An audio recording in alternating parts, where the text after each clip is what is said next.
Welcome sa Dries TV. Kung interesado ka sa ganitong news, huwag kalimutang isubscribe ang ating YouTube channel. Maraming salamat! Welcome back again sa ating YouTube channel mga kakimpaw, and sa update natin ito ang pag-uusapan natin ay tungkol sa mga importanteng kaganapan kina Kim and syempre kay Paula Avellino. Pero bago po ang lahat, maraming salamat sa inyong patuloy na pag-support at pagsubaybay sa mga daily update natin. Kaya naman bilang pasasalamat, narito po ang ilang napili kong komento patungkol ito sa naging previous update. Unang komento mula po ito kay Ginang Corazon Reyes. Sabi niya, Emelita Mercado, nagkakamali ka ng iniwan ni Pao si Kimi. Di yan maghahabol tulad ng idol mo na hanggang ngayon naghahabol pa rin kay Pao kahit may echo na parang di pa din kontento. Di ganyan si Kimi, lokohin nga. Halimbawa ni Pao si Kimi, mag-disappear agad yan. Grabe ka, judgmental ka naman sa idol mong si Jay. Tama po kayo dyan, Ginang Corazon Reyes. Kay Kim Chu, wala po talagang second chance. Once na niloko nyo si Kim Chu, mga kakimpaw, wala talagang second chance. Hindi niya na po yan babalikan. Katulad lang po yan ang ginawa ng dalawang ex ni Chinita Princess, mga kakimpaw, na talaga namang iniwan agad ni Chinita Princess nang lalaman niya po na niloko siya ng mga ito. Kasi para kay Kim, mga kakimpaw, binigay niya na po yung 100% niya na pagmamahal, at sa oras nga naman nalokohin siya ng karelasyon niya, talagang iiwanan niya kasi hindi po siya nagkulang, mga kakimpaw. Doon pa lang po dapat makontento na tayo, di ba? Kaya sana ibahin po nila si Kim Chu, hindi po talaga yan maghahabol kahit sobrang haba ng pinagsamahan ninyo niyan, 11 years, hindi yan maghahabol. Kakalimutan ka talaga niyan. Ganyan si Chinita Princess, mga kakimpaw. Ibang-iba siya kesa po sa ibang babae na naghahabol pa sa lalaki kahit na meron na silang minamahal na iba. So maraming salamat po sa komento, Ginang Corazon Reyes. God bless po at mabuhay kayo.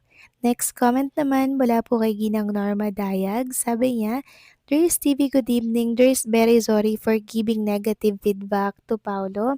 Hence, we continue our prayers for them that they will be forever and ever, and for all bashers who really want to disperse this couple, you are wrong in your moves. The more they will show the relationship through their constant partners in all their works, imagine this. When Paolo know that he and Nadine will have their movie we shoot in Paris, then Paolo begged for the producer if she can bring with her Kimi like what Nadine did.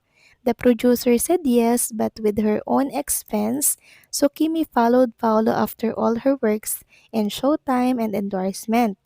So Paolo asked Kimi if she will be available and when that is 3 to 11/2026.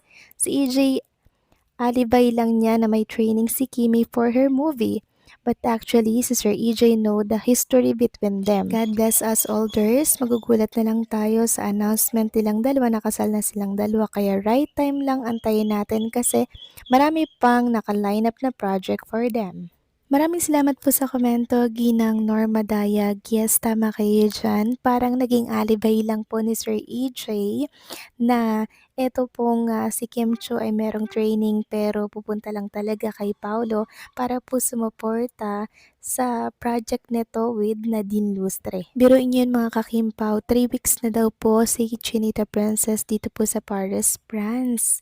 3 weeks siyang nananahimik. Ngayon lang natin nalaman, mga kakimpaw, at na-confirm na si Kim Cho nga ay nasa Paris, France. Kung wala pa po na din lustre na fan na nag-upload or nagsiwalat ng tungkol dito, hindi natin malalaman to, mga kakimpaw. Kaya thankful tayo sa Nadine Lustre fans na yon.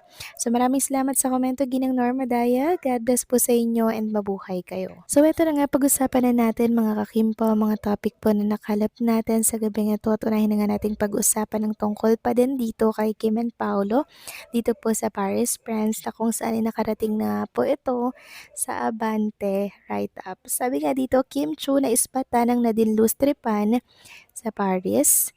Kaliwat kanan ang tanong sa isa't isa ng Kim Paulandia kung totoo bang nasa Paris si Kim Chu. Aligaga sa pagtatanong ng resibo ang mga solid ng Kim Pao na kumalat ang photo ni Kim na naka-trench coat at tila nasa Paris dahil sa naka-background na street sign sa likod nito. Hindi Kim Paulandia ang kumuha ng umano'y spotted shot ni Kim at nag-post nito, kundi isang Nadine Lustre fanay. Nakunan daw ng fanay si Kim dahilan para mag-react ang mga supporter ng aktres at ng love team nila ni Paula Avellino. Marami ang natuwa dahil sa resibong hinihintay ng Kim Pao kahit hindi sa kanila mismo galing ang ayuda. Ilan naman ang tila nainis dahil hindi raw narerespeto ang privacy ng dalawa. Obvious naman raw na ang pananahimik ng Kim Pao para makaiwas anumang issue. Di rin daw gusto ni Kim na makaabala sa project na ginagawa ni Pao at Nadine. Sa ngayon, hindi pa verified kung authentic o totoo ang larawan. So mismong taga Paris, France, mga kakimpaw ang nakakita po kay Chinita Princess na kung saan ay supporters din po nitong si Nadine Lustre. Ito po yung account niya sa X. Sabi niya nga dito, sinama pa talaga sa last day shooting sa Park Monchu. Ang daming Pilipino dyan na nagtatambay sa park private but not secret nga ni pero consistent ka talaga sa bawal po magpa-picture. So, siya yung nakakita kay Chinita Princess mga kakimpaw dito po sa Paris, France na sinama talaga ni Paolo sa shooting si Chinita Princess. Which means, totoo nga po na andon si Kim Chu dahil nga po sa lumabas na picture.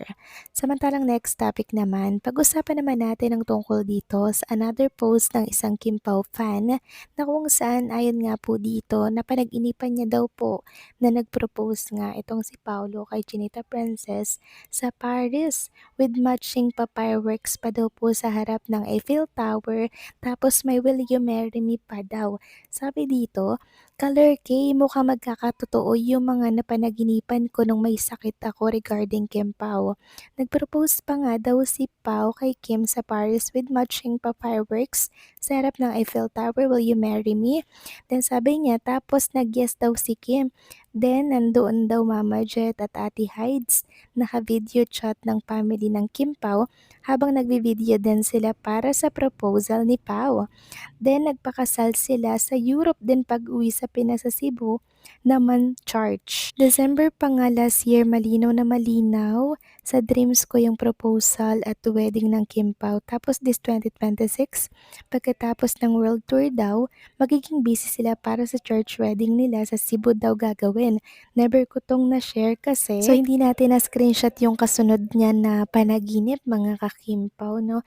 Pero sana magkatotoo po itong kanyang panaginip na nag-propose daw nga ni si Paolo kay Chinita Princess with matching fireworks pa sa harap po ng Eiffel Tower. Nako mga kakimpaw, sana talaga magkatotoo ito and lalo na po yung sa church wedding. Abangan natin yan. Kayo ba? Anong masasabi nyo dito mga kakimpaw? Please comment down below.